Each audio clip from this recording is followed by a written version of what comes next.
Hi, Anders.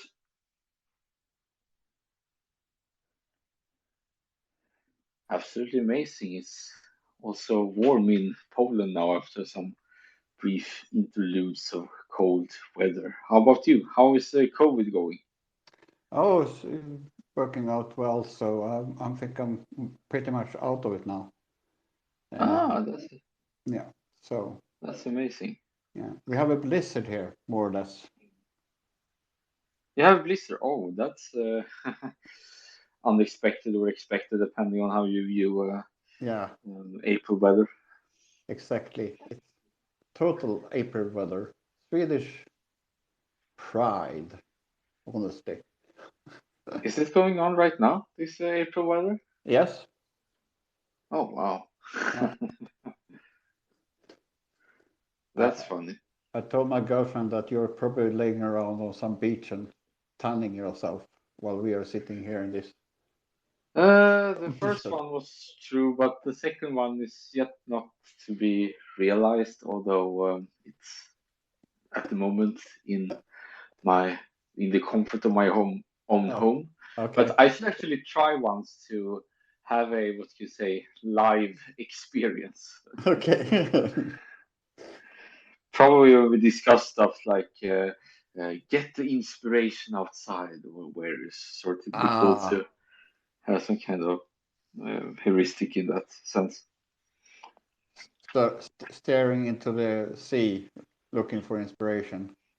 Yeah, I actually stared into a blackbird in 3 minutes just because I like the sound of blackbirds. So staring Oh, is quite good for focus, nonetheless. yeah. Well, I agree.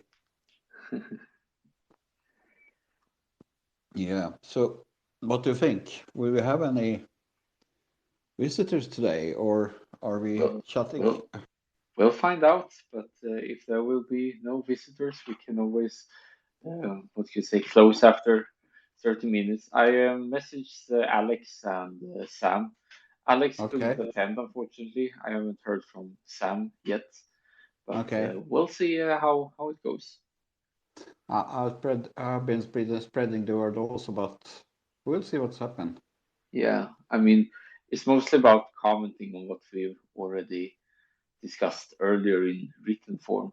Did you see my Yeah. quotation of your screen tall essay? Yeah, I saw that. That was really great.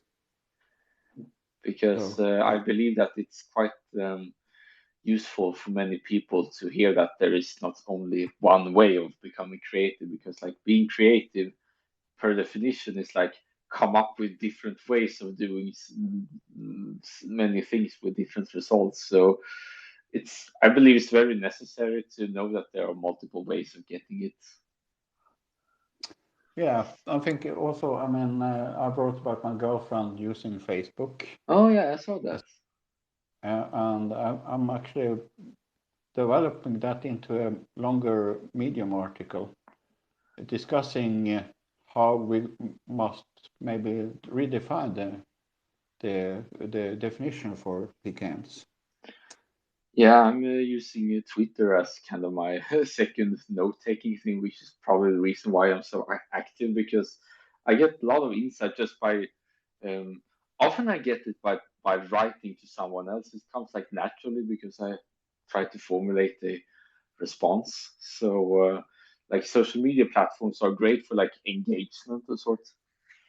Yeah, yeah, I think so too. I mean, uh, I think I referred to someone that used Twitter as their settle castle even. So Yeah, so that's probably something you can do too if you're using it in a smart way.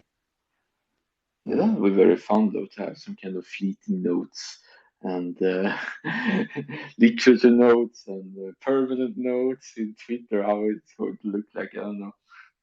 Oh, I don't know either, but he was actually using it to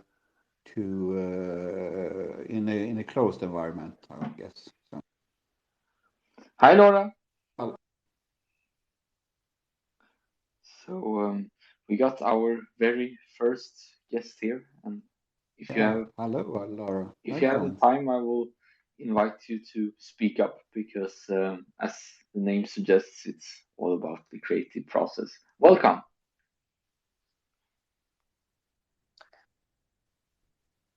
So let's get started with the topic of this space, and then we can probably turn the mic to you, Laura, to kind of showcase how you are writing your essays or various forms of creative work from the inception to the final publishing moment. There is some kind of intermediate steps here, and me and Anders was just talking about how different and idiosyncratic all of these creative processes are. They are like as many processes as there are humans on the planet, which is quite an amazing thing, to be honest.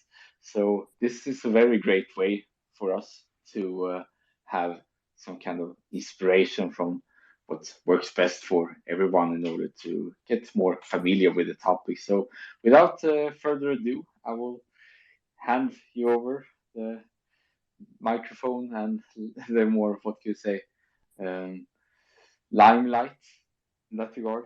And we look forward to what you have to share. I didn't prepare, so I have to think a bit. But I would Me neither. start by saying, as you said, that there are so many creative workflows or ways than there are people.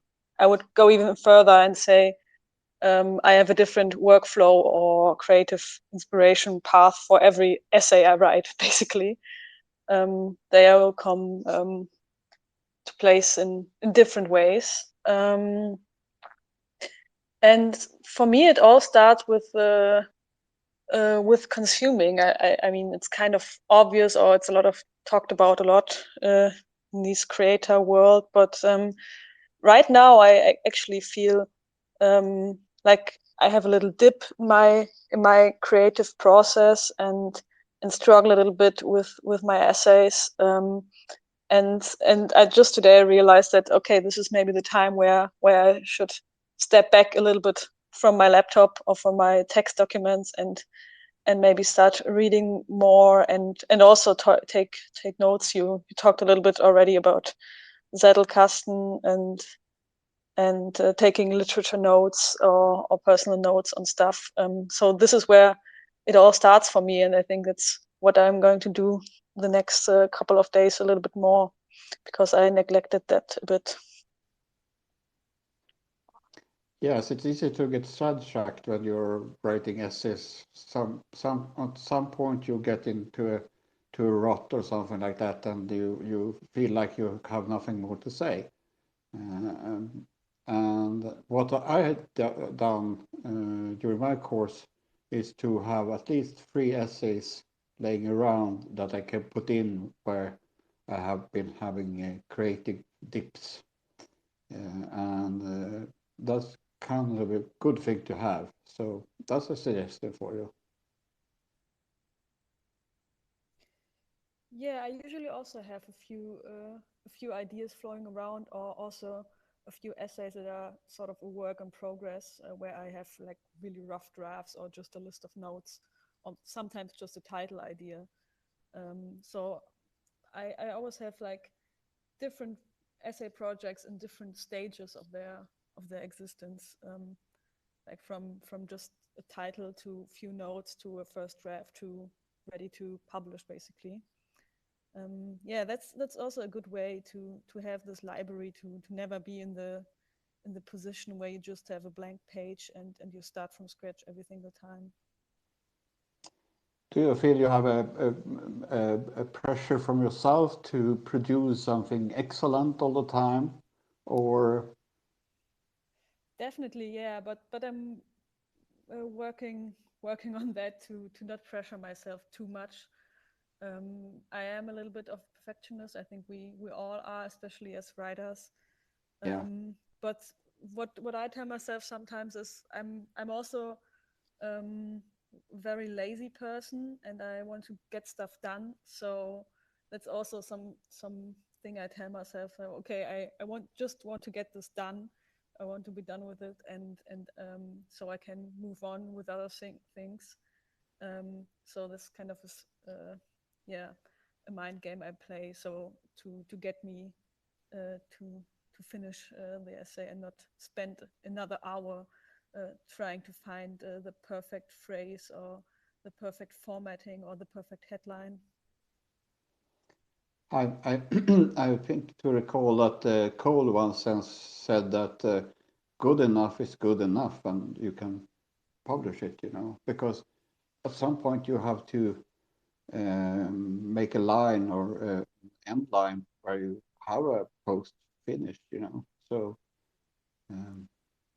and I mean we all want to do our best all the time. So it's no wonder you're having these problems. We all have them, right, Oscar?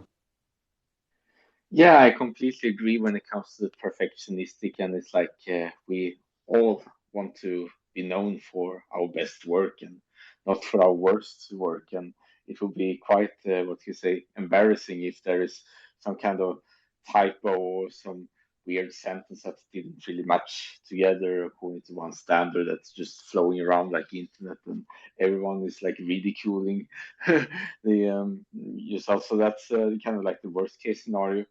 For me, I later found out like there is some kind of inverse relationship between having standards and actually producing work.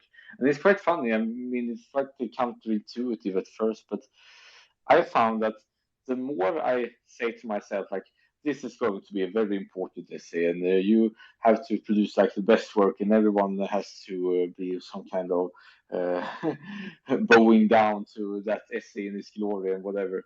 Then I tend to it creates some kind of like mental frictions because now you have some kind of an expectation, and I'm quite a big proponent of having no expectations at all. And one of these reasons are just because of this expectation uh, kind of distorts your way to see that if it's a good essay or good enough, as Anders was saying, it has to be perfect. So, and then comes like the opposite part, because there is a thing called backwards law, which have been popularized all from modern science to Alan Watson, whatever. It says like the more you try to do something, the less it becomes, and the less you try to do something, the more it becomes. So that's a principle that is applicable to many, many different domains. And in this perfectionist example, what I've used that worked very well for me, which I wrote probably in like a week ago, I guess. Yeah, it was a week ago. It was that you should tell yourself like it's the least important thing you've done. Because what that allows you, and at least what allows me to do, is to kind of get rid of the expectations. It's like if you're watching a child coming down to some kind of what you say sandbox, they are not like trying to expect like, okay, now I want to behave in this fashion. I'm going to move this toy truck to that place that has to be well coordinated within all these kind of markers and stuff like that. No, it usually doesn't happen. And I walk through like playground twice a day, so I can kind of have a fresh experience of it. But what they do instead is like they just run into it and they have fun. That's pretty much the entire purpose of the playground, to basically roam around, have some creative outspurts together with some agitation releases and whatever children like to do. And my thing is like we are kind of the same as children. I mean, inevitably we are the same species, but just in different stages of life. So and the creative spirit, or rather the muse, if one could call it, functions the same way. That if you just like allow yourself to not think, not have any expectations, and just look at this like computer screen and just like enjoying this like wonderful time. I usually put on some music to have a more atmospheric way of enjoying the time. Then after maybe some seconds, usually seconds, but after it can be minutes too, it's startlingly makes more sense of what to write. It seems like the hands are kind of writing by themselves, which is kind of a very cool feeling. It's like when you're, I don't know if you're playing music, but it's kind of like in the same way when things just flow out without you probably knowing what's going to happen next, but it's all in some kind of euphoric state.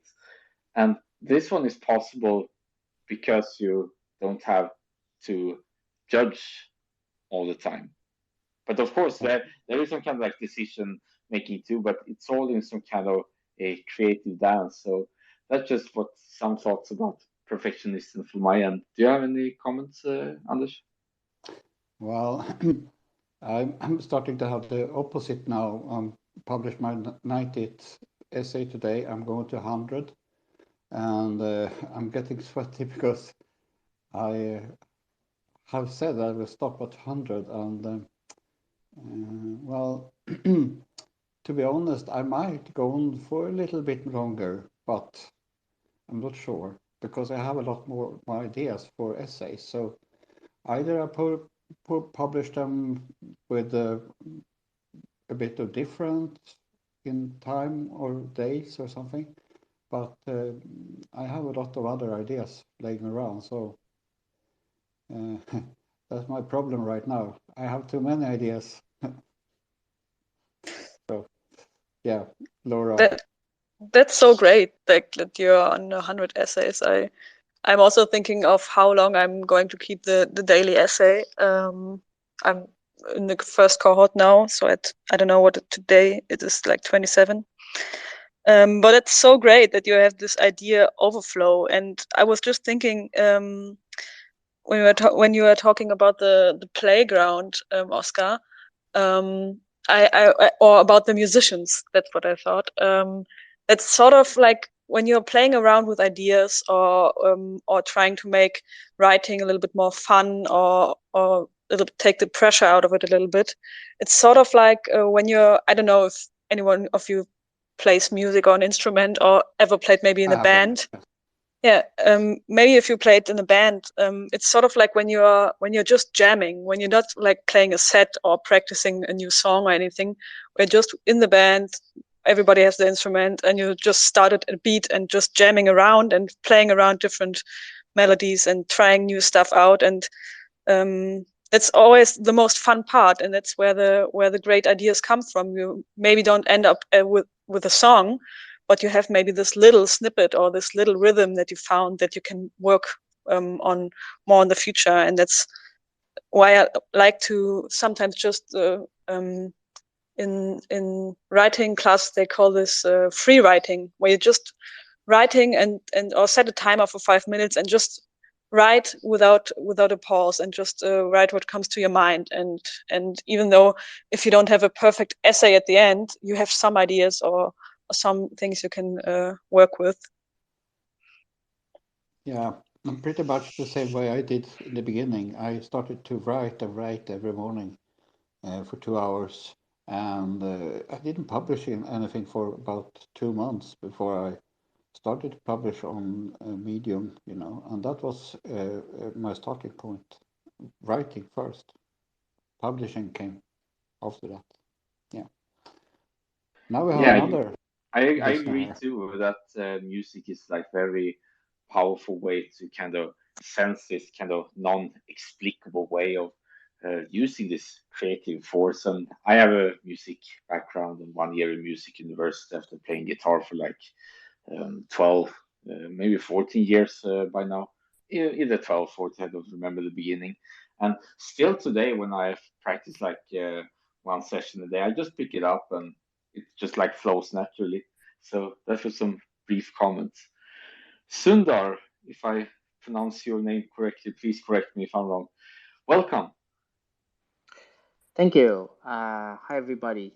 I just thought I'll just pop in and more of a listener than Welcome. much of a contributor or a speaker per se. Uh, yeah, and it's nice to be listening to you guys. And I think I'm more of a newer person in the whole creative writing, barely like a couple of months old, I would say. So I'm as stoked as a new person in any other creative journey. I don't have much experience or much insights on ideas or creative workflows, etc. I'm more interested in listening to you guys share. You're welcome to listen. That's not a problem. So, yeah. So, yeah, we were talking about musical background and so forth. And I also have a musical background. I've been playing my violin and viola, both classical, both Swedish folk music, and also jazz and bluegrass. I had to stop 12, 14 years ago because I had too much shaking in my hands because of Parkinson. And it's a loss for me to not be playing any longer because it was such a big part of my life. And partly why I started to write online was I wanted to be creative in some other way because I'm not a painter or a drawer or something like that. I'm not visual, especially visual. So writing the words was a stronger replacement for writing music or playing music. So yeah. Yeah, I definitely can relate to the commonalities between music and writing, and probably for anything that involves creating something new, because it's often interesting rather to assume the definition of creativity, but rather it's more like you are coming up with something that is not already been there in a very new fashion and kind of enjoying it. So anything that involves kind of like everything from doing free code to whatever new dishes coming out to whatever building or sculpture or um, all things art, all things new, all of them I would consider creative.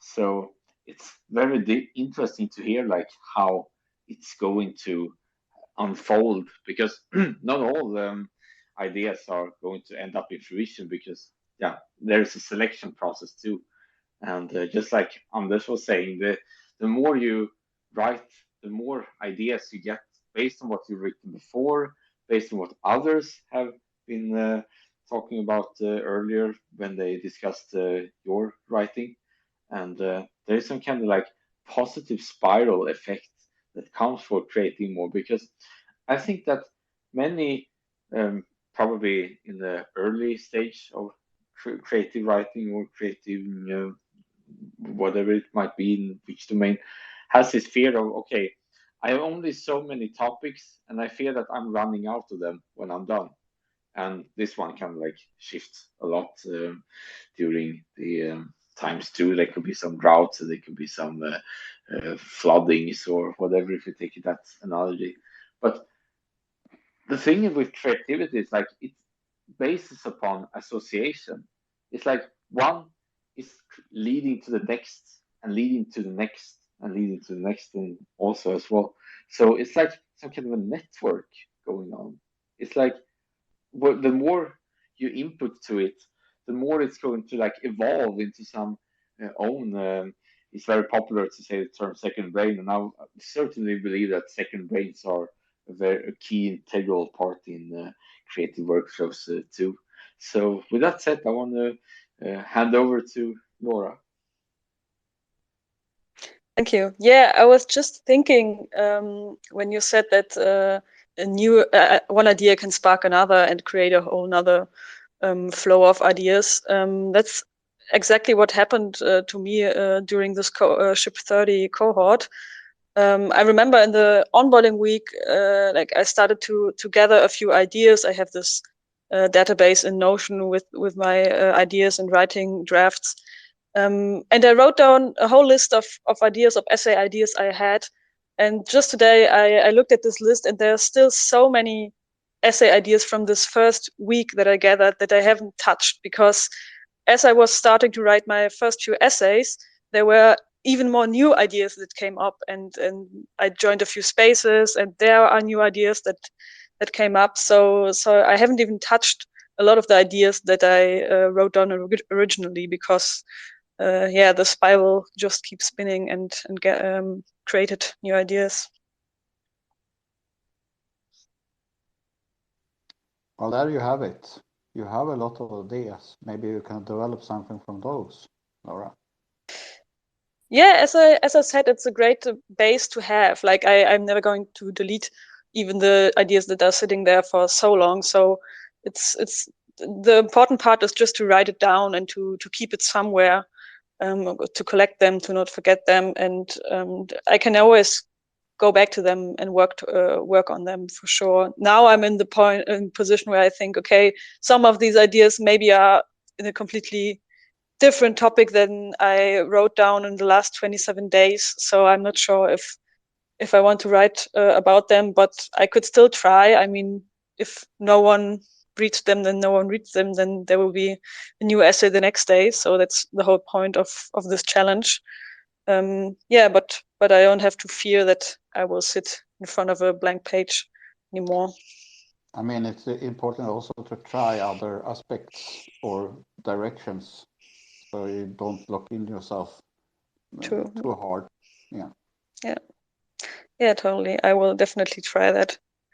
I also heard that some people in Ship 30, they sometimes write about one topic for 30 days, and then the next 30 days they switch to another focus topic. And this is also a nice way to implement into your writing if you have different passions or different topics that you're interested in.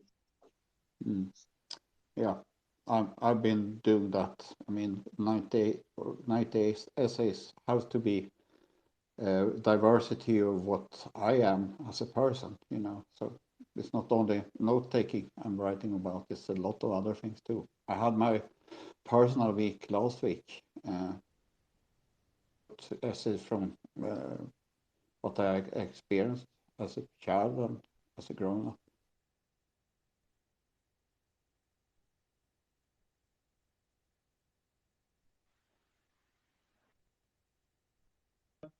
Do you want to say Sunday, something to that? I just had this. I was just curious on when you mean publish, right? I know for different creative aspects, there are different publishing platforms. And I'm an avid photographer, and I use Instagram, I use Facebook, and I have my own personal website. And I rarely use Twitter, but sometimes I do, kind. But when it comes to writing, for some reason, I have been focused into Medium as the primary platform. It could also be because when I started out, I was doing a lot of reading on Medium, and that's why it caught my eye as a good publishing platform to begin with. But I wonder, do you guys use any other publishing platform, or any other rather platform to publish slash showcase apart from Medium, Twitter, etc.? I'm only using Medium and TypeShare and Twitter right now. I think LinkedIn is also a big one. A lot of people are writing on LinkedIn now, or at least trying to figure it out. And I feel like the audience also on LinkedIn is shifting to from this Sorry.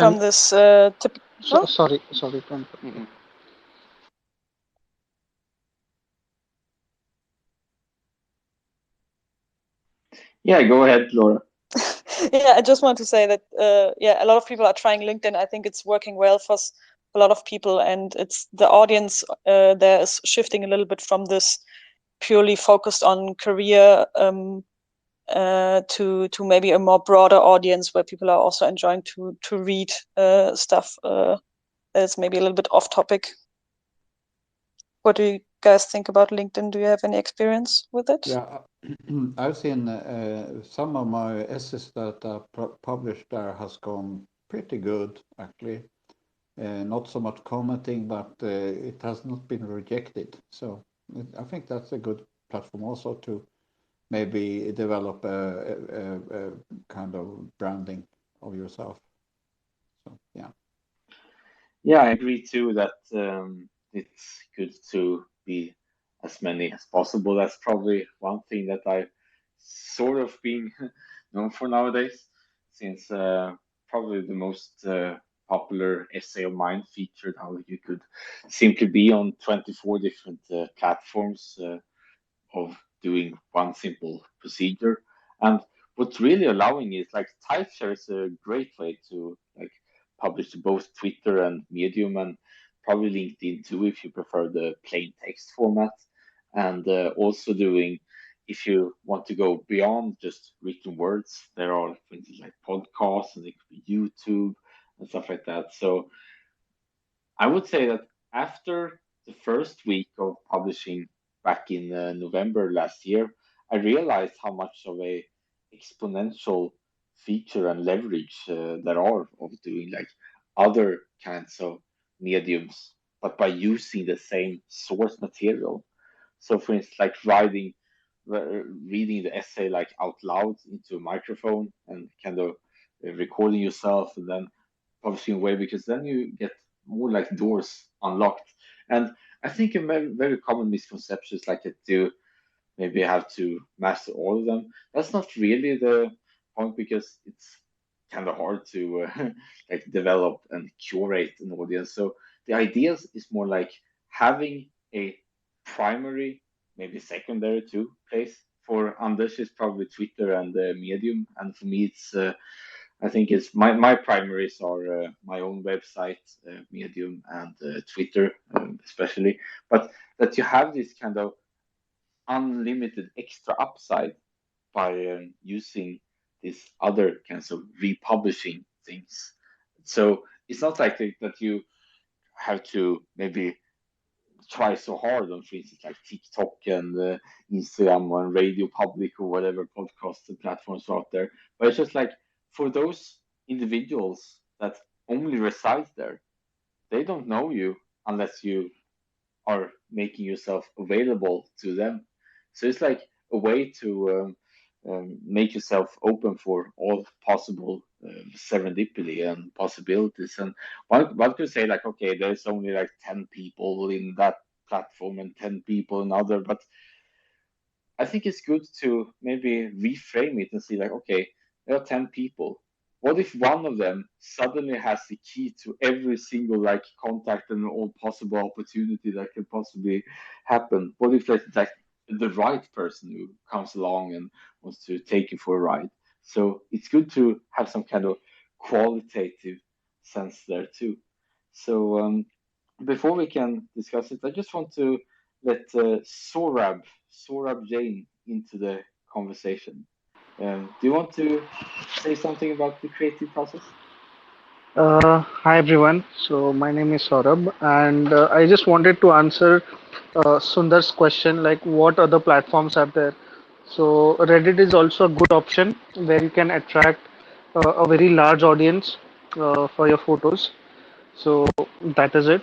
And regarding my creative process, so I have enrolled into Ship 30 for 30 cohort, and the way I'm thinking right now is before the cohort starts, I have to get all the bad ideas out and experience what it would be like when I'm actually part of the cohort.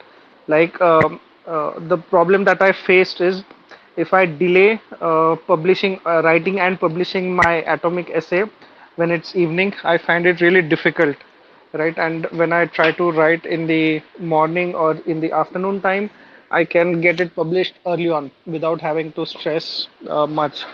So this is the process I'm following, and I have about 25 this non-niche topics that I want to write about, and this will help me to get all the bad ideas out first.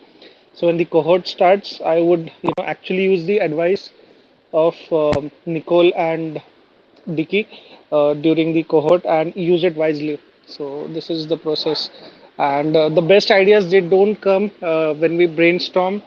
They actually come when we are taking a shower or out on a walk. So this is actually counterintuitive. I mean, you don't run towards the butterfly, but you let the butterfly come towards you. So this is how I would put it. And yeah, I mean, there are a lot of people who procrastinate a lot. They spend a lot of time thinking about ideas. So when you're just starting out, the first year, it need not be anything specific, unless you are very serious about what you want to achieve. But the first year can be just about exploration, finding out how your writing skills are, and I mean, there will be a point where you are just, a natural writer for a particular topic, and that is probably a signal that this is your niche. Uh, so that's how I would put it.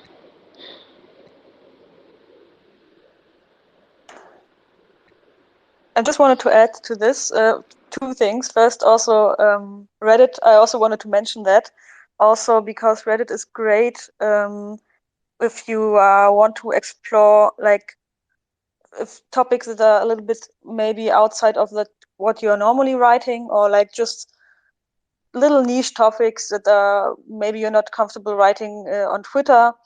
But there's always like a subreddit for this. For example, I don't know, I'm interested in a few Netflix shows that I'm watching, and I really like to analyze episodes and stuff. And Reddit is great for that, so I can do my writing on this really niche topics there, and it's also a good writing practice, not really for growing a following, but just to keep writing and write about the stuff that you like. Reddit is great. And second, Surab, I like how prepared you are for Ship 30. This is great. I also tried to do this before the cohort, and I did a little bit. I brainstormed a few ideas, but I really like how you prepare yourself for the cohort, and yeah, how you approach this experience, because it can be quite overwhelming if you're joining for. I don't know if will be your first time. If it is. Yes, this is my first time, and I have seen a lot of people. They complain that they are not getting ideas. I mean, after they write 15 essays or so, they hit a blocker. They can't seem to generate ideas. So I thought, why not get started? Why not write down everything that comes to my mind, irrespective of how bad it is, right? So I have all those written down, and then I simply strike off what I'm not going to write, what is very generally available on public. Mhm. So yeah. Yeah, this is great. Yeah. Yeah, I completely agree. And once again, congratulations for taking the leap. And I can already hear that there is a very systematic approach to the entire process. And I can say from experience, also after talking to many people, like what really differentiates consistent shippers from, we can call them non-consistent shippers, is the way of internalizing the fact that, okay, this is like multiple parts and step process, like from A to B, from B to C, and gathering the ideas from unexpected places, from walks and shower and whatever. So I'm very happy for your involvement and look forward to read your essays. So I want to welcome Alex to this space. Welcome, my friend. Thank you. How are you? Absolutely amazing. So, Great. do you want to share with us how you are doing the Stoic Strength Coach essays from nothing to something? I can give it a try. So, well, my workflow starts with an, a, a note in Evernote that's automatically are set up with a few questions every day. Uh, so it can be like reflections or as a headline, or it can be ideas as a headline. And so I always have that note in my pocket in my phone. And then whenever I'm walking around or anything, and I come up with an idea, I can just put it down there in my notes. So I have all my ideas there, and then so that's like the basic of my ID collection, if I can say so. And then when it comes to the writing, I usually I have all those IDs, but I'm usually not using them, because when I sit down and are going to write, I'm going with a flow, or what you can say. So I just write what I want to write about in the moment. And so I do that in the evening and try to just write an essay or article.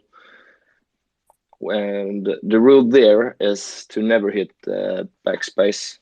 So I just write and brain dump everything I want to cover in the essay. And then I go to sleep and rest. And the day after, I try to format the text and get rid of the bad things I wrote the day before. And maybe come up with a new idea for the essays, so I can bring that as well. And then, as I said, I format it and I hit publish. And it doesn't have to be published right now. I can schedule it. I haven't give that much of a thought when I want to publish, but yeah, well, that's kind of my workflow, I think. Any response to that, or questions, or anything any suggestions for me? Yeah, it's been very interesting to hear the process there, Alex. And my greatest takeaway from what you previously said, that the fact that you don't hit backspace in the evening. And I think that if you, like other kinds of people, feel like they need to separate between like the more creative flushing out aspect and the more rigorous editing aspect, it's a very great way to do it. And me, Laura, and Anders earlier talked about perfectionism and how to somewhat mitigate it or jump over the fence, so to speak. And one of the things we talked about earlier is like that you should not set expectation and just write whatever comes, because usually that's the thing that is going to turn out to become the thing that you're most proud of. And this rule of thumb to never hit backspace is such an easy way of to grasp, and very potent, as you probably have experienced. Like if you let go of everything self-judgment and whatever, then it can, first of all, it's very fast, and second, it's like you always focus like on the next one and how the main ideas is going to be there. And the second takeaway found out, like, it's like this difference between what you say, creative flow and the editing thing, because lots of things can happen during the night, and you often see it with new, fresh eyes. So if you have this kind of alternation between them, I think it can be very good. So that's just my thoughts about this, Alex. Do you have any comments, Anders? No, not really, but I understand that rule of thumb, because basically before I started publishing on Medium, I did the same thing. I just started writing and writing and writing for about 2 months before I published anything. So yeah. So thank you, Alex, for that input. Maybe we let Florian talk now. Hello, yeah. So Welcome. welcome, and thank you very much for having me. Yeah, I'm just here honestly to listen because my workflow, my creative workflow is broken and it didn't work out for me. And after a long break of like 5 or 6 weeks, I'm slowly trying to get back into the rhythm of creating. And for me, it's really interesting to listen in and to see how you are all doing it. So for me, it's really at the moment a space to listen and to learn at this moment. Yeah, I mean, it's okay to just listen also. You don't have to provide any solutions or workflow. So Yeah, at the moment I don't have. I can't contribute anything because I'm really here to learn because I navigated myself into a point where I just couldn't do anything and it just wasn't fun anymore and I couldn't be consistent. So yeah, at the moment I'm really here to listen. well, I hope you can get some insight to how other people are doing it, and I hope you can get out of your situation. The lockdown situation is horrible to end up in. Yeah, so Yes. I'm rooting for you, Florian. Thank you very much. Thank you very much. And so far it was really, really some great inputs. Thank you. Yeah. Okay, Alex. Yeah, so I can share a few more details on my workflow when I'm sitting down with my keyboard, because I don't want it to be like a long time of writing, because I have a lot of things to do. So I actually have I look here in my document, and I have 4 bullets that I'm doing, and I after the text where about what what it is, I have set a time for how long it should take, and it's not exactly as I can go over it a little bit or under it a little bit, but I have a time there as well. So the first one is the brain dumping with no backspace, and there I have 20 to 30 minutes, so it should not take longer than that. And then the day after, I have edit for typos and grammar, etc. And it shouldn't take more than 5 minutes. And then I read my essay out loud to look for unclear parts or so. And that shouldn't take more than about 5 to 10 minutes, and that's where I can add in stuff or take away things as well, and then I publish. So in my workflow I have broken it down and set some time frames for all the steps, but as I said, it's just a direction for how long it should take for me.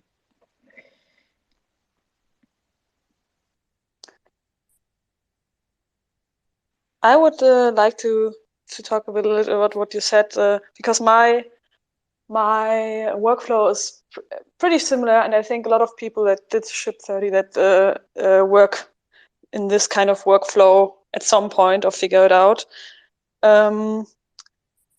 I also have this brain dump 20 minutes, and what I wanted to point out is even if you're not shipping or publishing every day, I still have this brain dump every day. I usually have it in the morning, right at 7 o'clock. And even if I don't get around the next day or in the afternoon to read through it, to correct it, and to publish it, I still have in the next day my next brain dump, and so I never run out of things to write about. And especially if you're, I mean, we are all of us are pretty busy. Ship 30 or is not our full-time job or anything. So I got to the habit that I also schedule my essays a lot. For example, if I know that in the next 3 days I don't have the time to correct and publish my essays, I go through them and make them ready for shipping, and then I schedule them, for example, for the next 3 days. But in this 3 days that I have scheduled, I still have my brain dump every day. So that's the one constant that you should have, even if you don't publish every day. Or yeah, that's just what I wanted to add. Oh, I really love that, because you can always, as you said, you can write a lot of essays and schedule them for a few days, and you always have the brain dumps that you did before. And as Oscar said before, then if you are going to sleep and have to like think about it, you get new ideas of your brain dump. So I think that's really cool. Yeah, I totally agree that there is multiple ways of stimulating this kind of 100%. idea generation that is like coming through like at all times. And I just pinned a tweet here in case anyone is interested in how to generate these ideas, because that's like the first step of this is creative workflow, to have the source material. And I recommend that you are looking into ways of doing this kind of brain dump, whether it's like in like all the time or in a particular setting and stuff like that. Do you have any thoughts or comments, Anders, before we move on? No, not right now. I think we can leave it to Surab. Yeah, you raised the hand earlier, so please Yeah, go ahead. yes. So how are you scheduling your posts? I mean, what I know is tweet schedulers, they mostly deal with text data, but I'm not sure if images can also be uploaded. If you are doing Ship 30, then inside type, if you're writing inside TypeShare, they have this scheduling option there, and it worked pretty well for me. And I don't know, I haven't tried it, but if you schedule inside Twitter, I think you can also set images. I haven't tried it, but I'm pretty sure. I've never heard people having problems with that. But Thanks, I'll check it out. Yeah, and I can also recommend the scheduling options. It was actually last weekend that I um, did this scheduling thing with Twitter threads, which is kind of like the other side of Shift 30. You can either do one or the other, even if Atomic Essays is probably the first one to go. There is this kind of very predictive way for TypeShare to simply publish it in an automatic sense. So to kind of make sure to time it correctly, which is probably the best way to do if you want to be sure that it's going to hit up at a certain time.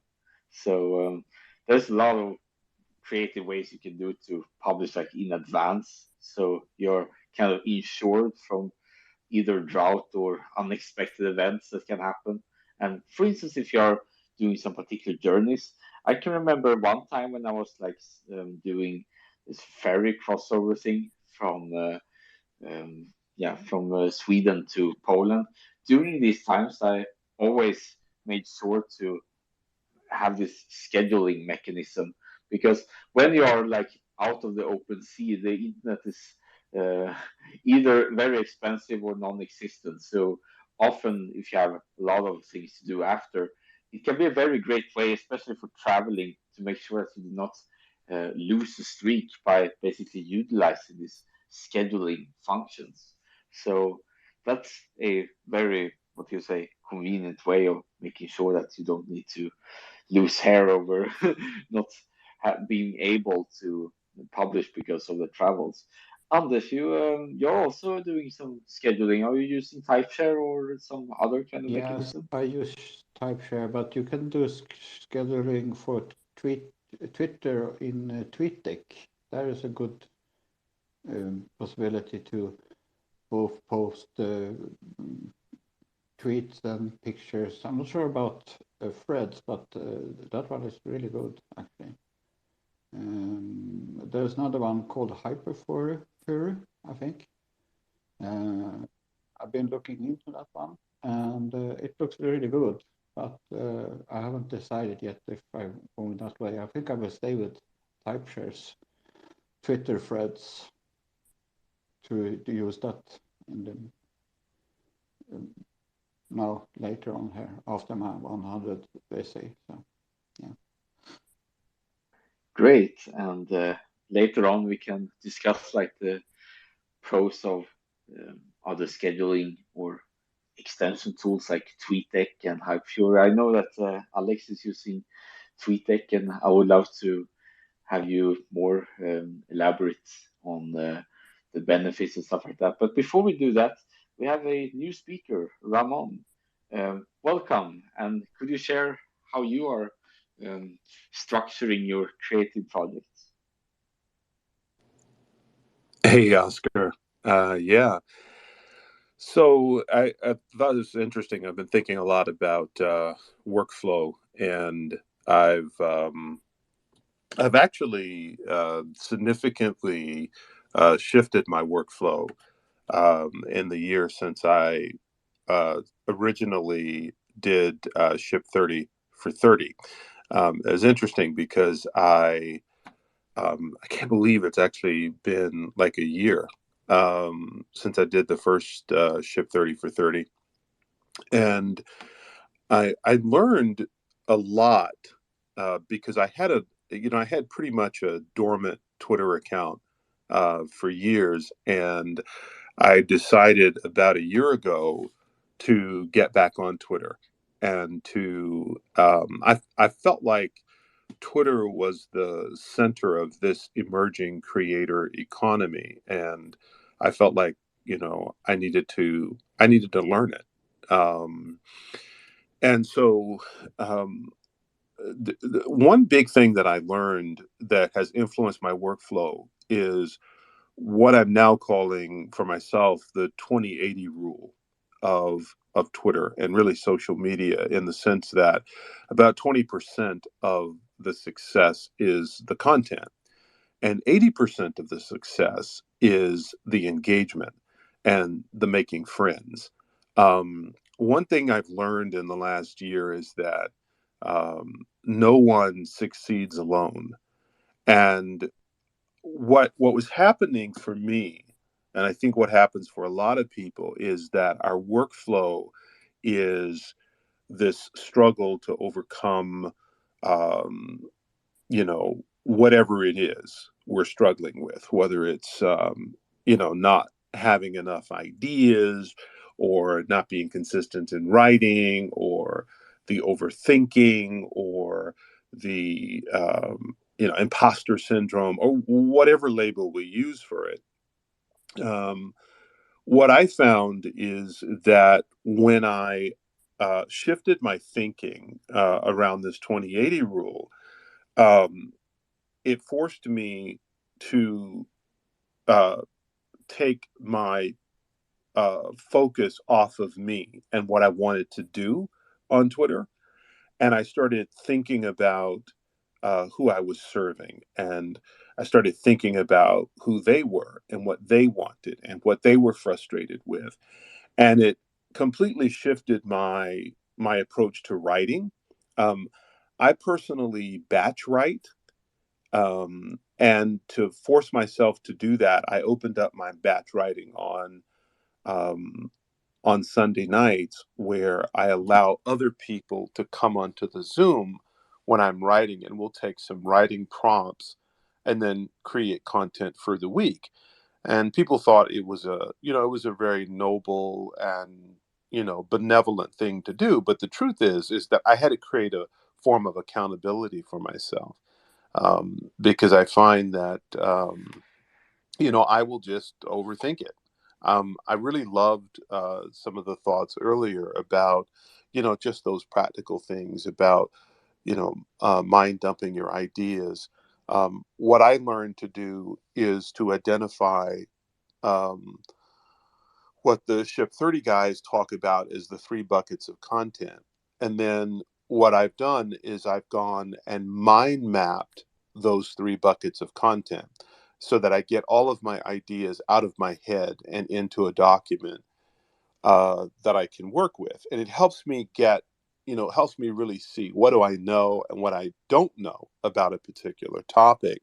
That was probably one of the biggest breakthroughs for me in really authoring things faster, um, because it created a sort of a reservoir of ideas.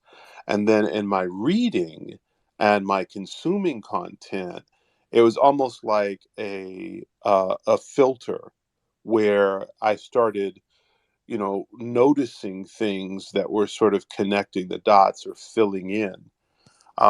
Probably another thing that helped speed my creativity was my willingness to write about personal experiences, not just to write about them, but also to value them and sort of find the value in the story of what I had gone through and find the lesson in that and be willing to share that lesson. And I found that when I did that, I didn't, I wrote much faster. I generated much more, I think, interesting content that wasn't just, a rehashing of stuff that, people were already talking about in the space. So I think the mind mapping made a huge difference for me. The willingness to share my story and my experiences made a big difference. And the recognition of that 2080 rule. And where I eventually landed is I integrated engagement into my workflow. Like that's what was missing before. Like my workflow was just about, well, I got to create this content. And things shifted for me where I said, okay, now my workflow has got to be around this 2080 rule. And if it really is 2080, then 20% of my workflow is making the content, right? And 80% of my workflow is the engagement. And I found that what it did was it forced me to actually create faster.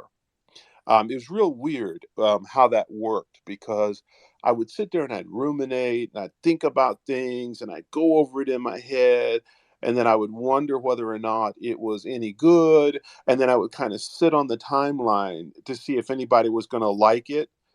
I mean, I don't know if anybody else does this, but you know, I look up and I've wasted a whole bunch of time with stuff that really didn't matter, that really didn't move the needle. But when I started working on this 2080 basis, what I found is I wrote much faster and I get the content out and I moved on. And because I was batch creating content, what I was able to do is, use a scheduling tool.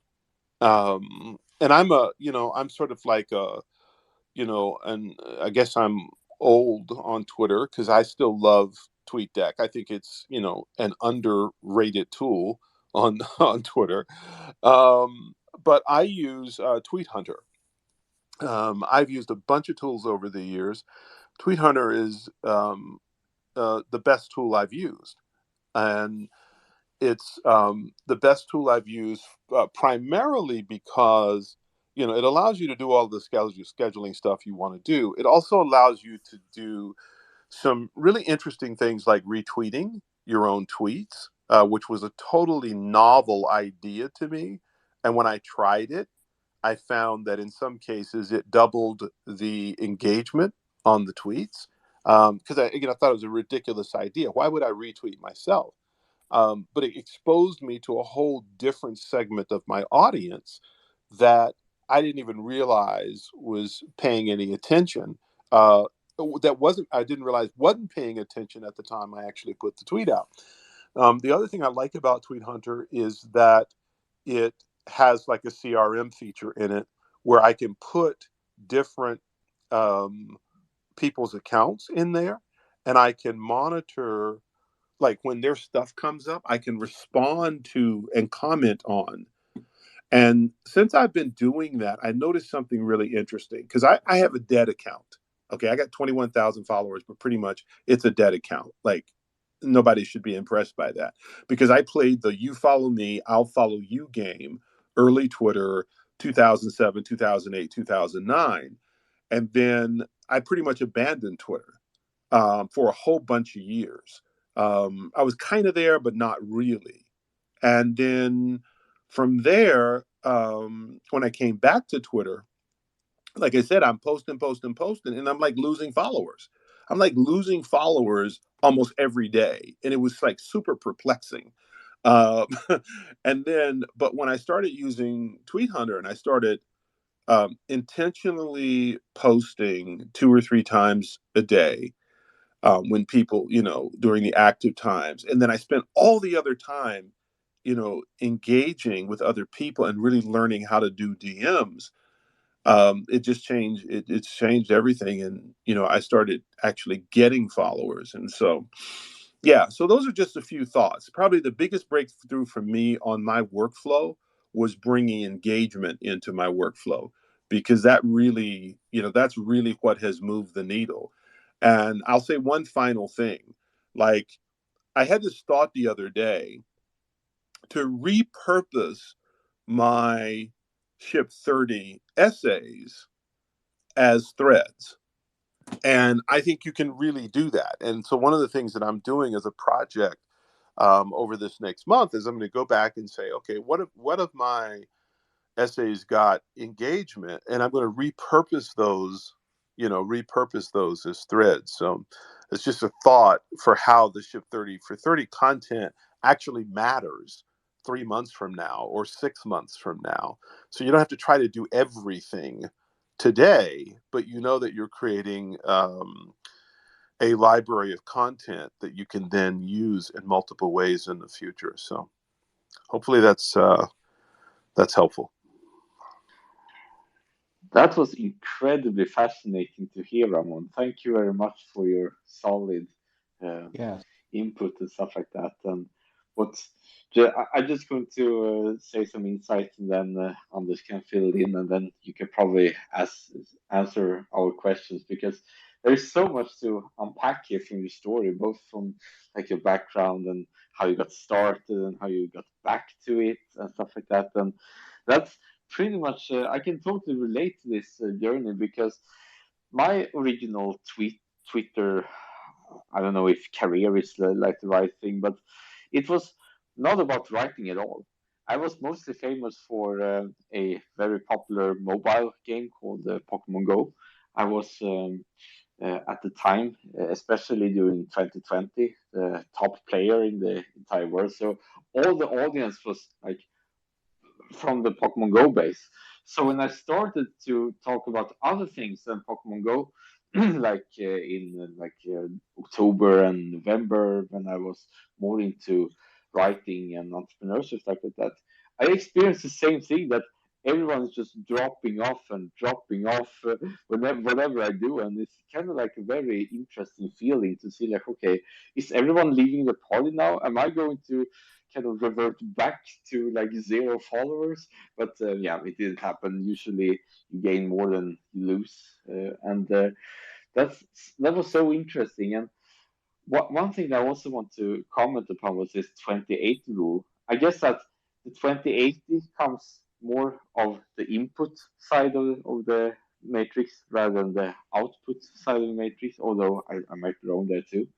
And it's just very either it's like a natural but also a very effective way of making sure that you're stirring the pot both from other um, creations but also making relationships and doing this kind of active engagement to further the community overall as well as making yourself out there and providing insights to discussions and stuff like that.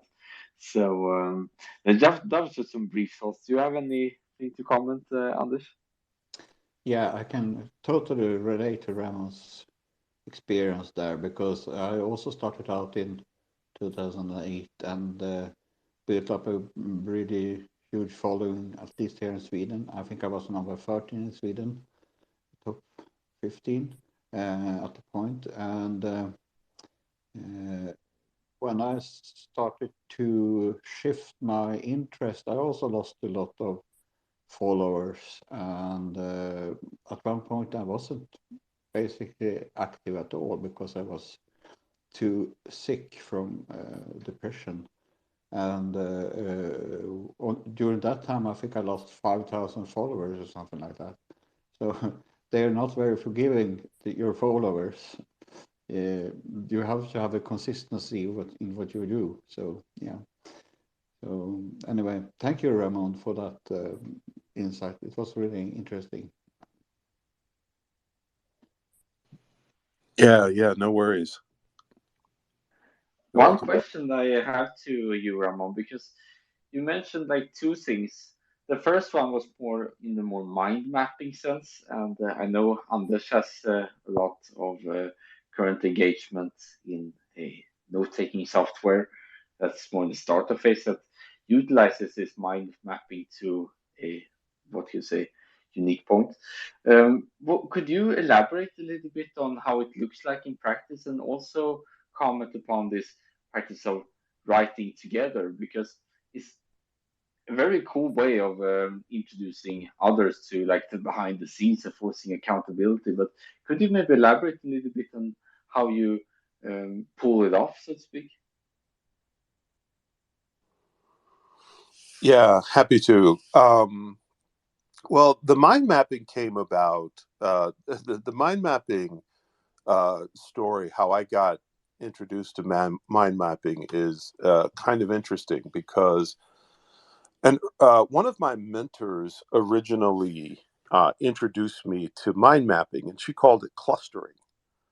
Um, and and so I learned mind mapping originally as a way to write a book. And so for years, I did these things called coaching weekends, and people showed up over the weekend. And I said, so I did this one thing where I said, people are always talking about, oh, I need to write a book. I need to write a book. I need to write a book. And so I did this thing called Beta Camp. And I said, okay, show up over the weekend at this hotel, and we're going to make a product. We're going to make an ebook. We're going to make a book in a weekend.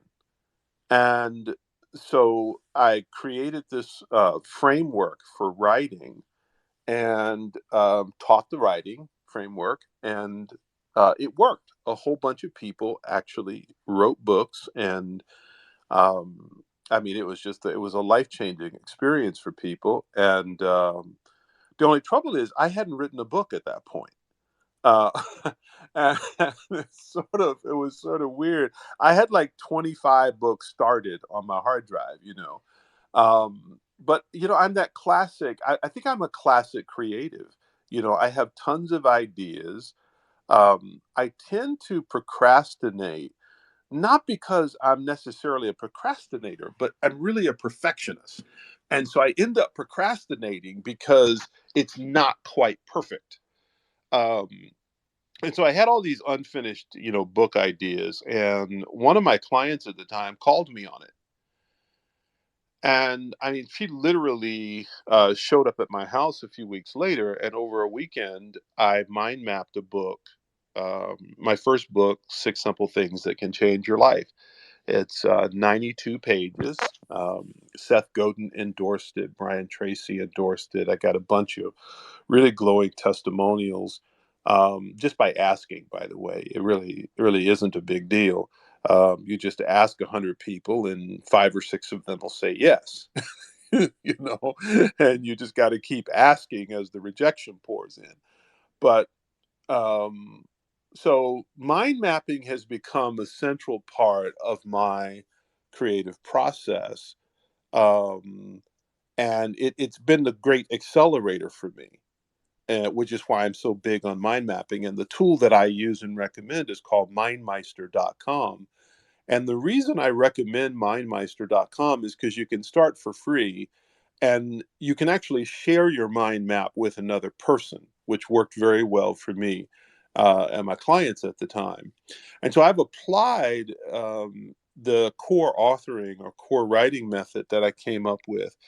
I've applied it to writing books. I've applied it to making courses, to writing articles, to creating all kinds of content. And so that was really, mind mapping was really a breakthrough for me. I didn't have a clue about it until, later in life, but it really transformed my creative process, and it sped it up, because I find that it just as work will fill the time you allow it, your writing will fill the time you allow it. And I think there's real power in constraints, and so having a process for me is a constraint, and it just helps me to just stay clear of the perfection, and to not get caught in the in the weeds of it. As it relates to the other thing, like ask me the next question, ask me the other part of the question, um, because I think that's another creative thing your mind just kind of skips. So, but what was the other part that you wanted to know about? I think you answered them all together. The first one was being the mind mapping thing, and the second thing was more writing together in public. Oh yeah. So, Writing together in public. Yeah, I did want to answer that specifically because that's a great question. Okay, so the writing together in public. I've learned a couple of three lessons that I think are very, very important. Okay, so first of all, um, you've got to make it fun and interesting. So I said to people, I said, look over my shoulder, see how I'm writing, use the prompts that I give you to write your own content, and I'll give you feedback, on anything. So it's more of a co-writing than a program of me teaching something. It's more, I call it working live.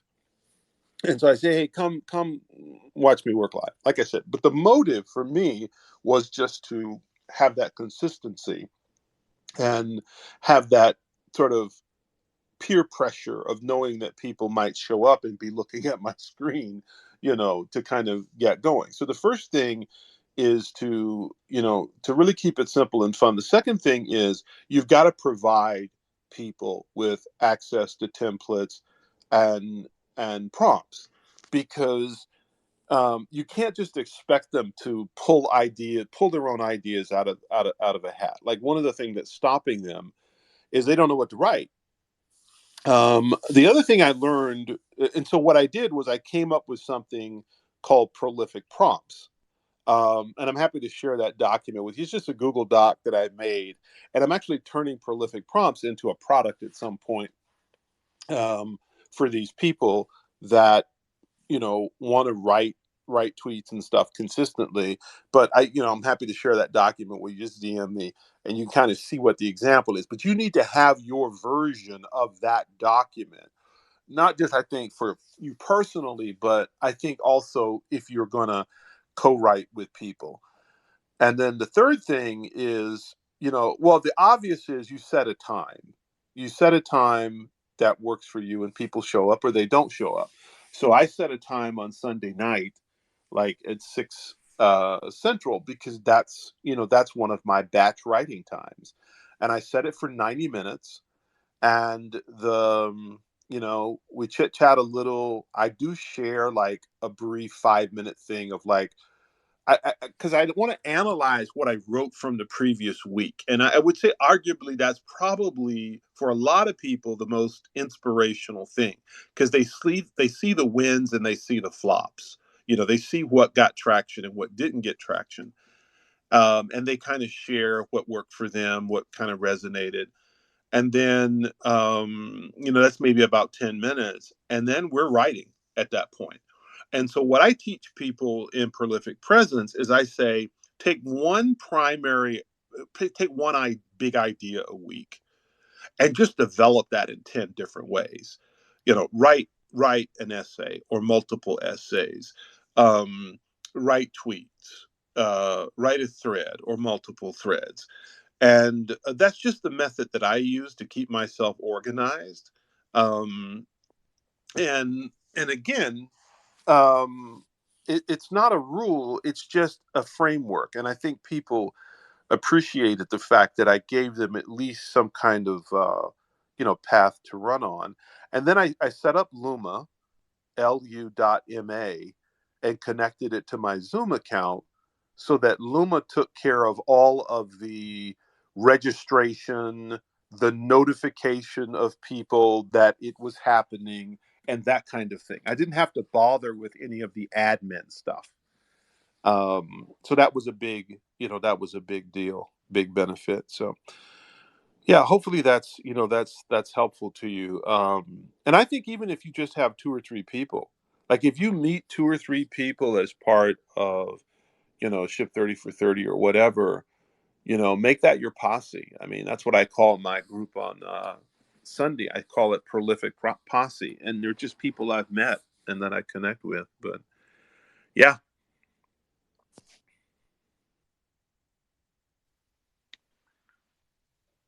Awesome.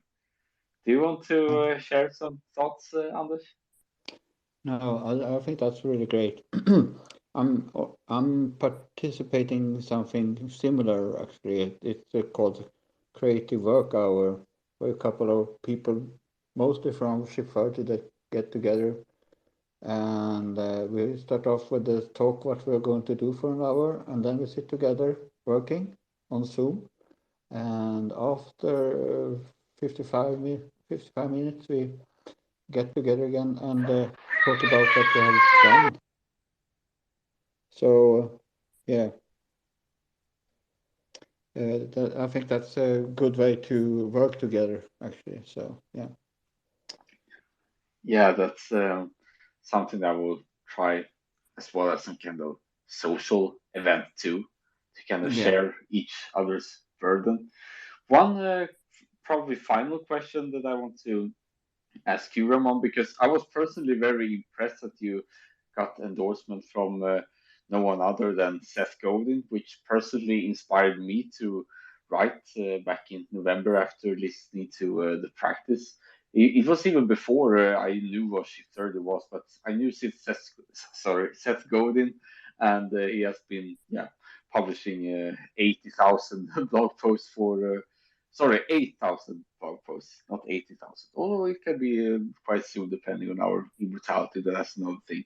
But anyway, he has been doing that for over 20 years. So I felt some strong amazement for him and stuff like that. So, what would you say are your biggest tips for getting the endorsement, and most of all to kind of formulate the question without having it to what you say either non-personal or too needy? Do you want to comment on that, Ramon? Yeah, that's an interesting question. I don't think well, you just ask. But there are a couple of things that I did prior to asking that I think are important. Um, I think first of all, you look for a way to open the relationship. So with Seth, for example, I had interviewed him early on in my career when I was working independently. I've pretty much worked independently all of my life. So when I first got on the internet in 1999 with a website, I interviewed Seth about building an audience and leveraging the internet and that kind of thing. That was just one of the things that I did because I had a small group of people who were in my coaching club, and I interviewed Seth for that. So, and I recommended his books. I later bought a bunch of his books and gave them as gifts to clients. So I was kind of on his radar as having been someone that had helped advance in some small way what he was doing. Mark Victor Hansen endorsed my book as well. And I met Mark by attending his conference. I flew out to California and spent a week at his conference. And there was an opportunity for the two of us to talk. And I was able to help him in a small way in a certain area. And that put me on his radar. And and it's the same thing has happened over and over. I've found a way to appreciate, to help amplify something that other people were doing, and not with the intention of asking at that point, because that really wasn't my intention. My intention is always, I have a fundamental guiding value, which I adopted from the book Love is the Killer App by Tim Sanders. And in that book, Tim offers an interesting definition of love. He said that love is intelligently sharing your knowledge, your network, and your compassion to create value for other people. And so I have sort of morphed that into this idea of being a super friend. And so what I've tried to do is just create value and help. And create value is a terrible word, terrible phrase, because it's like everybody says it, but I don't think people have a real sense of what it is or even how to do it. Um, but it's just about making friends. And it's about leading with appreciation and looking for ways to amplify in some small way, even what other people are doing. And when you do that, you're on their radar. You have an opening. And so it was literally years later, when I wrote Six Simple Things, that I cycled back and connected with Seth. And it was simple. I mean, there was no convincing. There was a, hey Seth, I've written this book. Um, I'd love to get a quote from you about it. It would make a huge difference in my life and career. And if you think it's any good, I'd love your thoughts. And he wrote an amazing testimonial for that book. The same thing with Mark Victor Hansen and a few other well-known authors like Brian Tracy.